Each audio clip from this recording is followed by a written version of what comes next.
Hello বন্ধুরা, welcome to my channel. আজ আমি তোমাদের সাথে শেয়ার করব সিম্পলভাবে সয়াবিন রান্নার রেসিপি। কিন্তু খেতে খুবই টেস্টি লাগে।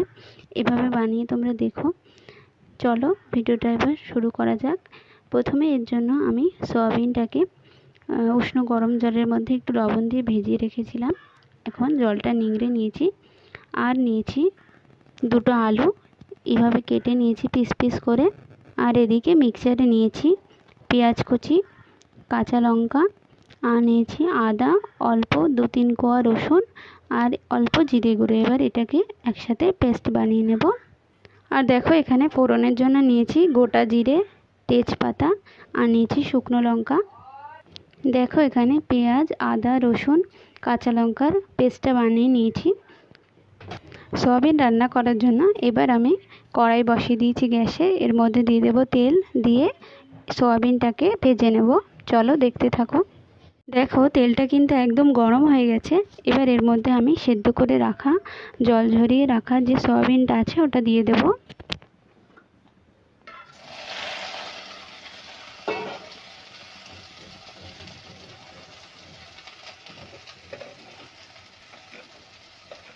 এবার দিয়ে দেব লবণ,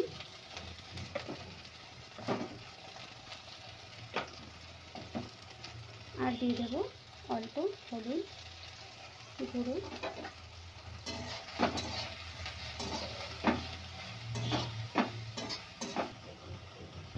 এবার এটাকে লবণ হলুদ দিয়ে ভালো করে ভেজে নিতে হবে।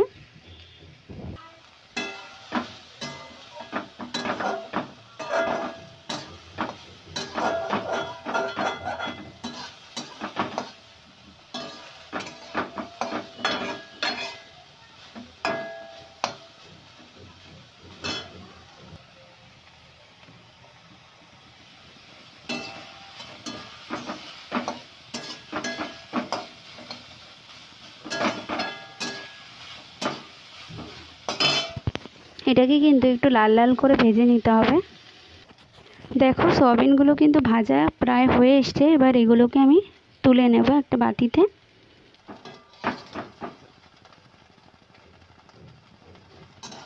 এবার দেখো ওই কড়াইয়ের মধ্যেই দিয়ে দিয়েছি আবার সর্ষের তেল অল্প, দিয়ে এর মধ্যে এবার ফোড়নের জন্য যে তেজপাতা, গোটা জিরে আর শুকনো লঙ্কা আছে ওটা দিয়ে দেব। তেলটা একটু গরম হয়ে এলে, দেখো তেলটা কিন্তু গরম হয়ে এসছে। এবার এই ফোড়নের জন্য তেজপাতা, জিরে আর শুকনো লঙ্কাটা এর মধ্যে দিয়ে দেব।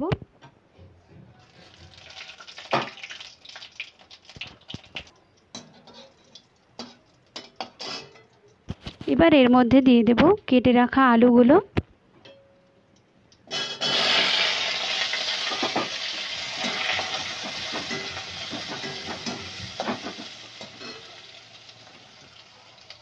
আর দিয়ে দেব অল্প লবণ আর একটু হলুদ গুঁড়ো।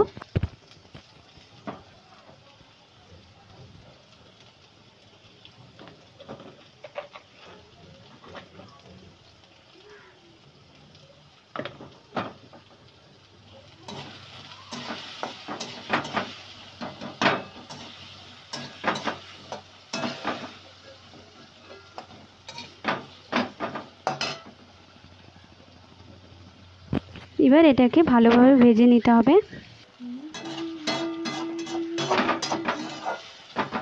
দেখো আলুগুলো অনেকটা ভাজা হয়ে এসছে।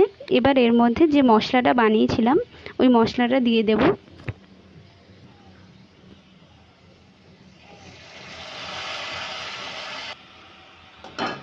সমস্ত মশলাটা দিয়ে দিয়েছি আর একটু জল দিয়েছি। এবার এটাকে ভালো করে কষাতে থাকতে হবে যতক্ষণ না মশলা থেকে তেল ছেড়ে দিচ্ছে ততক্ষণ।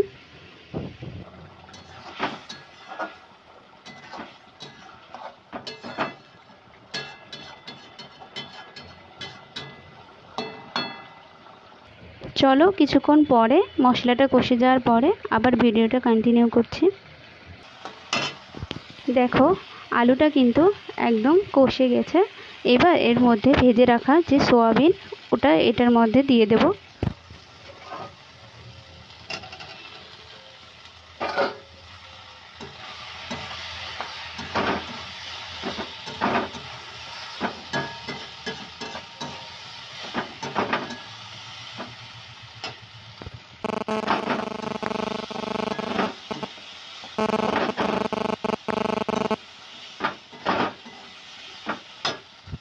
এবার এর মধ্যে দিয়ে দেব সামান্য জল।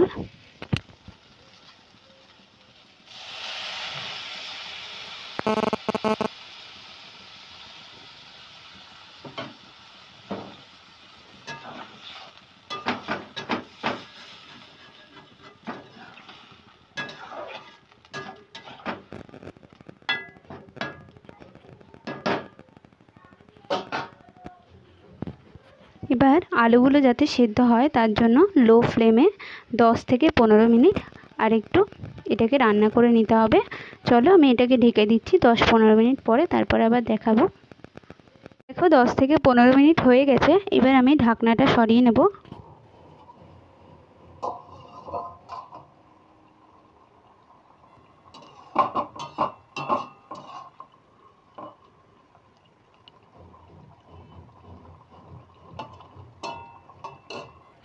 আলুও কিন্তু একদম সেদ্ধ হয়ে গেছে। এবার এর মধ্যে দিয়ে দেব সামান্য গরম মশলা গুঁড়ো,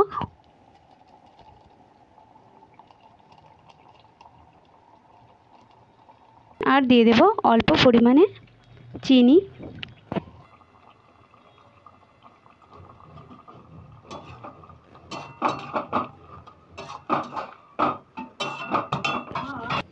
রান্নাটা কিন্তু হয়ে গেছে, এবার নামিয়ে নেব। আমার সোয়াবিন রান্না কিন্তু একদম কমপ্লিট। যদি তোমাদের ভিডিওটা ভালো লেগে থাকে তাহলে অবশ্যই কিন্তু ভিডিওটাকে লাইক করো, শেয়ার করো, আর চ্যানেলটাকে কিন্তু অবশ্যই সাবস্ক্রাইব করো। এই সোয়াবিনের তরকারি কিন্তু তোমরা রুটি বা পরোটা বা লুচি বা ভাত, গরম ভাতের সাথে সব কিছুর সাথেই খেতে পারো। এটা কিন্তু খেতে খুবই ভালো লাগে। তোমরা অবশ্যই রান্না করে জানিও। আর তোমরা সবাই ভালো থেকো। টাটা।